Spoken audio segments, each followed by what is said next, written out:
ಬಂಧುಗಳೇ ನಮಸ್ಕಾರ, ಹೇಗಿದ್ದೀರಿ ಎಲ್ಲರೂ? ಬಂಧುಗಳೇ, ಇವತ್ತು ಸಾರ್ವಜನಿಕ ವಲಯದಲ್ಲಿ ಸೋಷಿಯಲ್ ಮೀಡಿಯಾದಲ್ಲಿ ಒಂದಷ್ಟು ಚರ್ಚೆ ನಡೀತಾ ಇದೆ. ಪ್ರಮುಖವಾಗಿ ಜಾತ್ಯತೀತ ಪದಕ್ಕೆ ಸಂಬಂಧಪಟ್ಟ ಹಾಗೆ. ಈ ಜಾತ್ಯತೀತ ಅಂದ್ರೆ ಅರ್ಥ ಏನು? ಕೇವಲ ಒಂದು ಜಾತಿ ಒಂದು ಧರ್ಮದ ಪರವಾಗಿ ಮಾತ್ರ ಮಾತನಾಡೋದಾ, ಅಥವಾ ಹಿಂದೂ ಧರ್ಮದ ವಿರುದ್ಧವಾಗಿ ಮಾತನಾಡೋದು ಜಾತ್ಯತೀತತೆ ಅಂತ ಅನಿಸ್ಕೊಳ್ಳುತ್ತಾ ಎನ್ನುವಂಥ ಚರ್ಚೆ ನಡೀತಾ ಇದೆ. ಆದರೆ ನಿಜವಾದಂಥ ಜಾತ್ಯತೀತ ಪದದ ಅರ್ಥ ಎಲ್ಲ ಜಾತಿ ಎಲ್ಲ ಧರ್ಮ ಭೇದ ಭಾವವನ್ನು ಎಣಿಸದೆ ಎಲ್ಲರೊಳಗೆ ಒಂದಾಗಿ ಮುಂದೆ ಸಾಗುವುದೇ ಜಾತ್ಯತೀತ ಎನ್ನುವಂಥ ಪದದ ಅರ್ಥ. ಆದರೆ ಒಂದಷ್ಟು ಪಕ್ಷದ ನಾಯಕರು ಹಿಂದೂ ಧರ್ಮದ ವಿರುದ್ಧವಾಗಿ ಮಾತನಾಡೋದು ಅಥವಾ ಕೇವಲ ಒಂದು ಜಾತಿ ಒಂದು ಧರ್ಮದ ಪರವಾಗಿ ಪದೇ ಪದೇ ಮಾತನಾಡೋದು ಮಾತ್ರ ಈ ಜಾತ್ಯತೀತ ಅಂತ ಅಂದ್ಕೊಂಡ ಹಾಗೆ ಕಾಣಿಸ್ತಾ ಇದೆ. ಯಾಕೆ ಸಾರ್ವಜನಿಕ ವಲಯದಲ್ಲಿ ಅಂಥದ್ದೊಂದು ಚರ್ಚೆ ನಡೀತಾ ಇದೆ ಅಂದರೆ, ಇವತ್ತು ನಿಮ್ಮೆಲ್ಲರಿಗೂ ಕೂಡ ಗೊತ್ತಿರುವ ಹಾಗೆ ರಾಮ ಮಂದಿರ ಉದ್ಘಾಟನೆ ಆಗಿದೆ. ಬಾಲರಾಮನ ವಿಗ್ರಹಕ್ಕೆ ಪ್ರಾಣ ಪ್ರತಿಷ್ಠೆಯಾಗಿದೆ. ಈ ರಾಮ ಅನ್ನೋದಾಗಿರಬಹುದು ಅಥವಾ ಧಾರ್ಮಿಕತೆ ಅನ್ನೋದಾಗಿರಬಹುದು, ಇದೆಲ್ಲವೂ ಕೂಡ ನಮ್ಮ ದೇಶದ ಭಾವನೆ, ನಂಬಿಕೆ, ಅಸ್ಮಿತೆ ಎಲ್ರಿಗೂ ಕೂಡ ಗೊತ್ತಿರುವಂತಹ ಸಂಗತಿ. ನಮ್ಮ ದೇಶದ ಗಟ್ಟಿಯಾದಂಥ ಬೇರು ಇದರಲ್ಲಿ ಇದೆ ಅಂದರೂ ಕೂಡ ತಪ್ಪಾಗಲಿಕ್ಕಿಲ್ಲ. ಈ ಕಾರ್ಯಕ್ರಮಕ್ಕೆ ಎಲ್ಲ ಪಕ್ಷದ ನಾಯಕರಿಗೂ ಕೂಡ ಆಹ್ವಾನವನ್ನು ಕೊಡಲಾಗಿತ್ತು. ಆದರೆ ಈ ಹಿಂದೆಯೇ ಕಾಂಗ್ರೆಸ್ ಸೇರಿದಂತೆ ಒಂದಷ್ಟು ಪಕ್ಷದ ನಾಯಕರು ಆಹ್ವಾನವನ್ನು ತಿರಸ್ಕರಿಸಿದ್ರು. ಬೇರೆ ಬೇರೆ ಕಾರಣಗಳನ್ನು ಅವರೆಲ್ಲರೂ ಕೂಡ ಮುಂದಿಟ್ಟಿದ್ರು. ಆದರೂ ಕೂಡ ಒಂದು ನಿರೀಕ್ಷೆಯನ್ನು ಇಟ್ಕೊಳ್ಳಲಾಗಿತ್ತು, ಇವತ್ತಿನ ಕಾರ್ಯಕ್ರಮಕ್ಕೆ ಅವರೆಲ್ಲರೂ ಕೂಡ ಬರಬಹುದು ಅಂತ. ಆದರೆ INDA ಒಕ್ಕೂಟದ ಬಹುತೇಕ ನಾಯಕರು ಇವತ್ತಿನ ಕಾರ್ಯಕ್ರಮದಿಂದ ಅಂತರವನ್ನು ಕಾಯ್ದುಕೊಂಡ್ರು ಅಥವಾ ಕಾರ್ಯಕ್ರಮಕ್ಕೆ ಗೈರಾದರು. ಅದಾದ ಬಳಿಕ ಈ ಚರ್ಚೆ ಜೋರಾಗಿ ನಡೀತಾ ಇದೆ. ಅವರೆಲ್ಲರಿಗೂ ಕೂಡ ಒಂದು ಅದ್ಭುತವಾದಂಥ ಅವಕಾಶ ಇತ್ತು. ನಾವು ಪ್ರತಿಯೊಂದು ಜಾತಿ ಪ್ರತಿಯೊಂದು ಧರ್ಮ ಇದರೊಳಗೆ ಒಂದಾಗಿ, ಅಂದರೆ ಎಲ್ಲರೊಳಗೆ ಒಂದಾಗಿ ಮುಂದೆ ಸಾಗ್ತೀವಿ ಎನ್ನುವಂಥ ಸಂದೇಶವನ್ನು ಇಡೀ ದೇಶಕ್ಕೆ ಸಾರುವಂಥ ಅವಕಾಶ ಇತ್ತು. ಆದರೆ ಈ ರಾಮ ಮಂದಿರ ಉದ್ಘಾಟನೆ ಕಾರ್ಯಕ್ರಮದಿಂದ ದೂರ ಉಳಿದು ಒಂದಷ್ಟು ದೇಶದ ನಾಗರಿಕರ ಕೆಂಗಣ್ಣಿಗೆ ಗುರಿಯಾದರು ಎನ್ನುವಂಥ ಚರ್ಚೆ ನಡೀತಾ ಇದೆ. ಯಾಕಂದರೆ ರಾಮ ಮಂದಿರ ವಿಚಾರದಲ್ಲಿ ಈ ಹಿಂದಿನಿಂದಲೂ ಕೂಡ ನಡೀತಿರುವಂಥ ಚರ್ಚೆ ಅಂದರೆ ಬಾಬರಿ ಮಸೀದಿಯನ್ನು ಕೆಡವಲಾಯಿತು, ಅದರ ಮೇಲೆ ರಾಮ ಮಂದಿರವನ್ನು ನಿರ್ಮಾಣ ಮಾಡಲಾಗ್ತಾ ಇದೆ, ಇಂಥ ಒಂದಷ್ಟು ಚರ್ಚೆ ನಡೀತಾ ಇದೆ. ಆದರೆ ನಾವೆಲ್ಲರೂ ಕೂಡ ಕೊನೆಗೆ ನಂಬೋದು ಈ ಕೋರ್ಟ್ ಕೊಡುವಂಥ ತೀರ್ಪನ್ನು. ಅಂದರೆ ನಮ್ಮ ನ್ಯಾಯಾಂಗ ವ್ಯವಸ್ಥೆ ಏನು ಹೇಳುತ್ತೆ ಅದನ್ನು ನಾವೆಲ್ಲರೂ ಕೂಡ ನಂಬ್ತೀವಿ, ಗೌರವಿಸ್ತೀವಿ, ಅದಕ್ಕೆ ತಲೆಬಾಗಿ ಮುಂದೆ ಸಾಗ್ತೀವಿ. ಈಗಾಗಲೇ ಕೋರ್ಟೇ ಆ ವಿಚಾರಕ್ಕೆ ಸಂಬಂಧಪಟ್ಟ ಹಾಗೆ ಸ್ಪಷ್ಟವಾದಂಥ ತೀರ್ಪನ್ನು ಕೊಟ್ಟಾಗಿದೆ.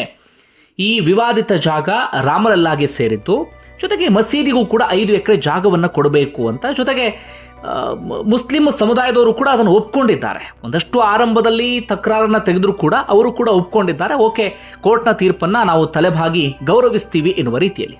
ಹೀಗೆ ಎಲ್ಲರೂ ಕೂಡ ಒಪ್ಕೊಂಡು ಅದಾದ ಬಳಿಕ ರಾಮ ಮಂದಿರ ನಿರ್ಮಾಣ ಆಗಿ ಅಂತಿಮವಾಗಿ ಉದ್ಘಾಟನೆಯ ಸಂದರ್ಭದಲ್ಲಿ ಪ್ರತಿಯೊಂದು ಪಕ್ಷದ ನಾಯಕರು ಅದರಲ್ಲಿ ಭಾಗಿಯಾಗಿದ್ದರೆ ಇದೊಂದು ದೇಶದ ಹಬ್ಬ ಆಗ್ತಾ ಇತ್ತು, ಅಥವಾ ಇಡೀ ದೇಶವೇ ಖುಷಿ ಪಡುವಂಥ ಒಂದು ಸಂಭ್ರಮದ ಗಳಿಗೆ ಆಗ್ತಾ ಇತ್ತು.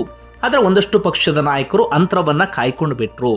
ಈ ಮೂಲಕ ಅವರೇ ದೇಶದ ನಾಗರಿಕರ ಕೆಂಗಣ್ಣಿಗೆ ಗುರಿಯಾಗಿಬಿಟ್ರು. ಹಿಂದೂ ಧರ್ಮದ ವಿರೋಧಿಗಳು ಎನ್ನುವ ರೀತಿಯಲ್ಲಿ ಸಂದೇಶವನ್ನು ಸಾರಿಬಿಟ್ರು ಎನ್ನುವಂಥ ಚರ್ಚೆ ಇದೀಗ ಜೋರಾಗಿಯೇ ನಡೀತಾ ಇದೆ.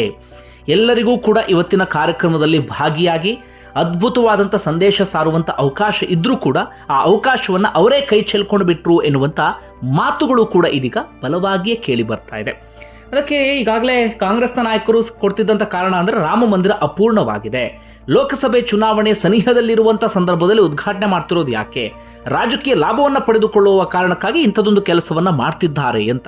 ಅದೇನೇ ಕಾರಣವನ್ನು ಕೊಡಬಹುದು, ಆದರೆ ಜನರಿಗೆ ಅಂತಹ ಕಾರಣಗಳು ರೀಚ್ ಆಗೋದಿಲ್ಲ.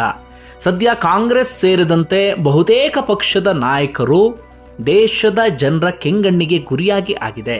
ಒಂದು ಧರ್ಮದ ವಿರೋಧಿಗಳು ಎನ್ನುವಂಥ ಹಣೆಪಟ್ಟಿಯನ್ನು ಅವರೆಲ್ಲರೂ ಕೂಡ ಕಟ್ಕೊಂಡ ಹಾಗಾಗಿದೆ. ಇದು ಸದ್ಯ ನಡೀತಿರುವಂಥ ಚರ್ಚೆ. ಅದರ ಮುಂದುವರೆದ ಭಾಗ ಎನ್ನುವಂತೆ ಮತ್ತೊಂದು ಬೆಳವಣಿಗೆ ಆಗಿದೆ. ರಾಹುಲ್ ಗಾಂಧಿಗೆ ದೇವಸ್ಥಾನವೊಂದಕ್ಕೆ ಪ್ರವೇಶ ನಿರಾಕರಣೆ ಮಾಡಲಾಗಿದೆ. ಎಲ್ಲಿ ಅಂತ ನೋಡ್ತಾ ಹೋಗೋದಾದರೆ, ಈಗಾಗಲೇ ಭಾರತ್ ಜೋಡೋ ನ್ಯಾಯಯಾತ್ರೆ ನಡೀತಾ ಇದೆ. ನಿಮ್ಮೆಲ್ಲರಿಗೂ ಕೂಡ ಗೊತ್ತಿರುವ ಹಾಗೆ ರಾಹುಲ್ ಗಾಂಧಿ ಸದ್ಯ ಅಸ್ಸಾಂನಲ್ಲಿ ಇದ್ದಾರೆ. ಅಲ್ಲಿ ಜನರ ಜೊತೆಗೆ ಬೇರಿತಾ ಇದ್ದಾರೆ, ಅವ್ರ ಜೊತೆಗೆ ಹೆಜ್ಜೆ ಆಗ್ತಿದ್ದಾರೆ, ಅದೆಲ್ಲವೂ ಕೂಡ ನಡೀತಾ ಇದೆ. ಇದೇ ಸಂದರ್ಭದಲ್ಲಿ 15ನೇ ಶತಮಾನದ ಅಸ್ಸಾಮಿ ಸಂತ ಮತ್ತು ವಿದ್ವಾಂಸರಾಗಿರುವಂಥ ಶ್ರೀಮಂತ ಶಂಕರದೇವ ಜನ್ಮಸ್ಥಳ ನಾಗಾವ್ನಲ್ಲಿರುವಂಥ ಬಟದ್ರವ ಸತ್ರ ದೇವಸ್ಥಾನಕ್ಕೆ ನಾನು ಹೋಗಬೇಕು ಅಂತ ರಾಹುಲ್ ಗಾಂಧಿ ಅನುಮತಿಯನ್ನು ಕೇಳಿದರು. ಮೊದಲು ಅನುಮತಿಯನ್ನು ಕೊಡಲಾಗಿತ್ತು, ಅದಾದ ಬಳಿಕ ಅನುಮತಿಯನ್ನು ನಿರಾಕರಿಸಲಾಗಿದೆ.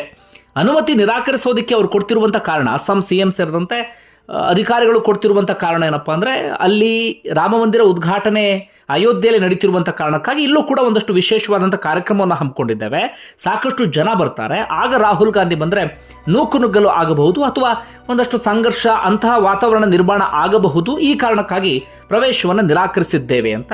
ಆದರೆ ರಾಹುಲ್ ಗಾಂಧಿ ಇದನ್ನು ಬಲವಾಗಿ ಖಂಡಿಸಿದ್ದಾರೆ. ಯಾವ ಕಾರಣಕ್ಕಾಗಿ ಪ್ರವೇಶವನ್ನು ನಮಗೆ ನಿರಾಕರಿಸಿದ್ದೀರಿ, ಅಂತಹ ಅಪರಾಧವನ್ನು ಏನು ಮಾಡಿದ್ದೀವಿ, ಕೇವಲ ಓರ್ವ ನಾಯಕನಿಗೆ ಮಾತ್ರ ದೇವಸ್ಥಾನಕ್ಕೆ ಹೋಗುವಂಥ ಅವಕಾಶವನ್ನು ಮಾಡಿಕೊಡ್ತಾ ಇದ್ದೀರಿ ಅಥವಾ ಓರ್ವ ನಾಯಕನಿಗೆ ಮಾತ್ರ ದೇವಸ್ಥಾನದ ಒಳಗಡೆ ಹೋಗುವಂಥ ಹಕ್ಕನ್ನು ನೀಡ್ತಿದ್ದೀರಿ ಅಂತ ರಾಹುಲ್ ಗಾಂಧಿ ಆಕ್ರೋಶವನ್ನು ಹೊರಹಾಕಿದ್ದಾರೆ. ಈ ವಿಚಾರವೂ ಕೂಡ ಇದೀಗ ಸಾಕಷ್ಟು ಚರ್ಚೆಗೆ ಗ್ರಾಸವಾಗಿದೆ. ರಾಹುಲ್ ಗಾಂಧಿ ದೇವಸ್ಥಾನಕ್ಕೆ ಪ್ರವೇಶವನ್ನು ನಿರಾಕರಿಸಿದ್ರು ಎನ್ನುವ ಕಾರಣಕ್ಕಾಗಿ ಪ್ರತಿಭಟನೆ ಜೊತೆಗೆ ತಮ್ಮ ಆಕ್ರೋಶ ಅದೆಲ್ಲವನ್ನು ಕೂಡ ವ್ಯಕ್ತಪಡಿಸಿದ್ರು. ಅದಾದ ಬಳಿಕ ನಡೀತಿರುವಂಥ ಚರ್ಚೆ ಏನಪ್ಪ ಅಂದರೆ, ರಾಮ ಮಂದಿರ ಉದ್ಘಾಟನೆಗೆ ರಾಹುಲ್ ಗಾಂಧಿ ಹೋಗಿಲ್ಲ, ಈ ಮೂಲಕ ಹಿಂದೂಗಳ ವಿರೋಧಿ ಎನ್ನುವ ರೀತಿಯಲ್ಲಿ ಜನರ ಕೆಂಗಣ್ಣಿಗೆ ಗುರಿಯಾಗಿದ್ದಾರೆ. ಇದೇ ಸಂದರ್ಭದಲ್ಲಿ ಅಸ್ಸಾಂನ ಈ ದೇವಸ್ಥಾನಕ್ಕೂ ಪ್ರವೇಶವನ್ನು ನಿರಾಕರಿಸಿದ್ರೆ ಒಂದು ಬಲವಾದಂಥ ಸಂದೇಶವನ್ನು ಜನತೆಗೆ ಸಾರಿದಂತಾಗುತ್ತೆ ಎನ್ನುವ ಕಾರಣಕ್ಕಾಗಿ ಪ್ರವೇಶವನ್ನು ನಿರಾಕರಿಸಲಾಗಿದೆ ಎನ್ನುವಂಥ ಚರ್ಚೆಯೂ ಕೂಡ ನಡೀತಾ ಇದೆ. ಒಟ್ಟಾರೆಯಾಗಿ ರಾಹುಲ್ ಗಾಂಧಿಗೆ ದೇವಸ್ಥಾನದ ಒಳಗಡೆ ಎಂಟ್ರಿ ಕೊಟ್ಟಿಲ್ಲ. ಇದು ಮತ್ತೊಂದು ಬೆಳವಣಿಗೆ ಇವತ್ತು ನಡೆದಿದೆ, ಸಾಕಷ್ಟು ಚರ್ಚೆಗೂ ಕೂಡ ಗ್ರಾಸವಾಗಿದೆ. ಅದರ ಆಚೆಗೆ ಇನ್ನೊಂದಷ್ಟು ಸಂಗತಿಯನ್ನು ಇದೇ ರಾಮ ಮಂದಿರ ವಿಚಾರಕ್ಕೆ ಸಂಬಂಧಪಟ್ಟ ಹಾಗೆ ಗಮನಿಸ್ತಾ ಹೋಗೋದಾದರೆ, ಬೇರೆ ಬೇರೆ ರಾಜ್ಯದಲ್ಲೂ ಕೂಡ ಒಂದಷ್ಟು ರಾಜಕೀಯ ರೂಪವನ್ನು ಪಡೆದುಕೊಂಡಿದೆ ರಾಮ ಮಂದಿರ ವಿಚಾರ. ನಮ್ಮ ರಾಜ್ಯದಲ್ಲೇ ಸರ್ಕಾರ ರಜೆಗೋಸ್ಕರ ಬಿಜೆಪಿ ನಾಯಕರು ಆಗ್ರಹಿಸ್ತಾ ಇದ್ರು, ಆದರೆ ರಾಜ್ಯ ಸರ್ಕಾರ ಖಡಾಖಂಡಿತವಾಗಿ ನಿರಾಕರಿಸಿತು, ಯಾವುದೇ ಕಾರಣಕ್ಕೂ ನಾವು ರಜೆಯನ್ನು ಕೊಡೋದಿಲ್ಲ ಅಂತ ಹೇಳಿ. ಜೊತೆಗೆ ಕಾಂಗ್ರೆಸ್ನ ನಾಯಕರು ಕೂಡ ರಾಮ ಮಂದಿರ ಉದ್ಘಾಟನೆಯ ಸಂದರ್ಭದಲ್ಲಿ ಭಾಗಿ ಆಗಲಿಲ್ಲ, ಎಲ್ರಿಗೂ ಕೂಡ ಗೊತ್ತಿರುವಂಥ ವಿಚಾರ. ಇನ್ನು ಬಲವಾಗಿ ಚರ್ಚೆಯಾಗಿದ್ದು ಈ ರಾಮ ಮಂದಿರಕ್ಕೆ ಸಂಬಂಧಪಟ್ಟ ಹಾಗೆ ತಮಿಳುನಾಡಿನಲ್ಲಿ ಅಲ್ಲಿ ಒಂದು ಆರೋಪ ಕೇಳಿ ಬಂದಿತ್ತು DMK ಸರ್ಕಾರದ ವಿರುದ್ಧ, ಅಂದರೆ ಸ್ಟಾಲಿನ್ ನೇತೃತ್ವದ ಸರ್ಕಾರದ ವಿರುದ್ಧ ರಾಮ ಮಂದಿರ ಕಾರ್ಯಕ್ರಮದ ನೇರ ಪ್ರಸಾರಕ್ಕೆ ಅನುಮತಿಯನ್ನು ನಿರಾಕರಿಸ್ತಾ ಇದ್ದಾರೆ, ಎಲ್ಲೂ ಕೂಡ ಅನುಮತಿಯನ್ನು ಕೊಡ್ತಾ ಇಲ್ಲ, ರಾಮೋತ್ಸವಕ್ಕೂ ಕೂಡ ಅಡ್ಡಿಪಡಿಸ್ತಿದ್ದಾರೆ ಎನ್ನುವಂಥ ಆರೋಪ ಕೇಳಿ ಬಂದಿತ್ತು. ಸಚಿವೆ ನಿರ್ಮಲಾ ಸೀತಾರಾಮನ್ ಟ್ವೀಟ್ ಮಾಡಿ ಇಂಥದೊಂದು ಬಲವಾದಂಥ ಆರೋಪವನ್ನು ಮಾಡಿದ್ರು. ಅದಾದ ಬಳಿಕ ಅದೇ ವಿಚಾರಕ್ಕೆ ಸಂಬಂಧಪಟ್ಟ ಹಾಗೆ ಹೈಕೋರ್ಟ್ ಮತ್ತು ಸುಪ್ರೀಂ ಕೋರ್ಟ್ ಮೊರೆಯನ್ನು ಹೋಗಲಾಗಿತ್ತು. ಅಂತಿಮವಾಗಿ ಸುಪ್ರೀಂ ಕೋರ್ಟ್ ಇದೀಗ DMK ಸರ್ಕಾರಕ್ಕೆ ಚಾಟಿ ಬೀಸಿದೆ ಅಥವಾ ಸೂಚನೆಯೊಂದನ್ನು ಕೊಟ್ಟಿದೆ. ನೇರ ಪ್ರಸಾರಕ್ಕೆ ಯಾವುದೇ ಕಾರಣಕ್ಕೂ ಅನುಮತಿ ನಿರಾಕರಿಸುವಂತಿಲ್ಲ, ಅನುಮತಿಯನ್ನು ಕೊಡಲೇಬೇಕಾಗತ್ತೆ, ಅದು ಅವರವರ ಹಕ್ಕು ಎನ್ನುವ ರೀತಿಯಲ್ಲಿ ಚಾಟಿ ಬೀಸಿದೆ.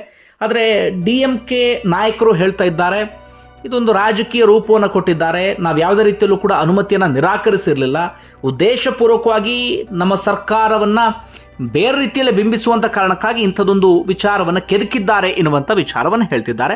ಒಟ್ಟಾರೆಯಾಗಿ ಸುಪ್ರೀಂ ಕೋರ್ಟ್ ಇಂಥದ್ದೊಂದು ಸೂಚನೆಯನ್ನು ಕೊಟ್ಟಿದೆ. ಈ ಎಲ್ಲ ಒಂದಷ್ಟು ಚರ್ಚೆ, ಈ ಎಲ್ಲ ವಿವಾದ ಇದರ ನಡುವೆ ಇವತ್ತು ರಾಮ ಮಂದಿರ ಉದ್ಘಾಟನೆ ಆಗಿದೆ. ದೇಶದ ನಾಗರಿಕರು ಸಂಭ್ರಮಿಸ್ತಾ ಇದ್ದಾರೆ. ಒಂದು ವೇಳೆ ನಿಮ್ಗೆ ಏನನ್ಸುತ್ತೆ ಅದನ್ನು ಕಮೆಂಟ್ ಮಾಡಿ ತಿಳಿಸಿ. ನಿಮ್ಮ ಅಭಿಪ್ರಾಯ ಬಹಳ ಮುಖ್ಯ. ಧನ್ಯವಾದ ವಿಡಿಯೋ ನೋಡಿದ್ದಕ್ಕಾಗಿ.